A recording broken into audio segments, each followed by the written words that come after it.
YouTube च्यानलमा तपाईलाई स्वागत गर्न चाहन्छु। आज यस भिडियो ट्युटोरियलमा हामी फिल्मोरमा छौं। फिल्मोरमा चाहिँ के हुन्छ भने अब यहाँ हामी भिडियो एडिट गर्न गइरहेका छौं हैन। भिडियो एडिट गर्दाखेरि तपाईको एउटा समस्या आउन सक्छ। फिल्मोरा 9 मा अथवा फिल्मोरा X मा एउटा प्रब्लम आउन सक्छ।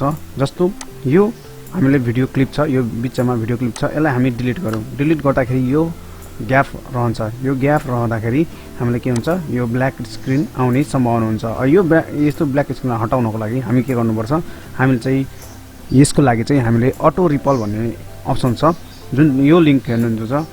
जब हामी यसलाई डिलिट गर्छौं, यो अन नहुँदाखेरि यसले चाहिँ ग्याप राख्ने गर्दछ। तर हामीले जब यसलाई क्लिक गरेर लिंक गरिदिन्छौं र यसलाई डिलिट गर्छौं, यो अटोमेटिक त्यो ग्याप फिल गर्छ। यसले चाहिँ हामीलाई भिडियो एडिटिङ गर्दाखेरि एकदमै सजिलो पार्दछ र फर्दर भिडियो एडिटिङको टाइम पनि सेभ गर्दछ। यो भिडियो तपाईलाई कस्तो लाग्यो कृपया आफ्नो प्रतिक्रिया जनाउला र यो च्यानलमा नयाँ हुनुहुन्छ भने निम्स एकाडेमी युट्युब च्यानललाई सब्स्क्राइब गरेर सपोर्ट गर्न चाहिँ नभुल्नुहोला। भिडियो हेर्दिनुकोमा धेरै धेरै धन्यवाद।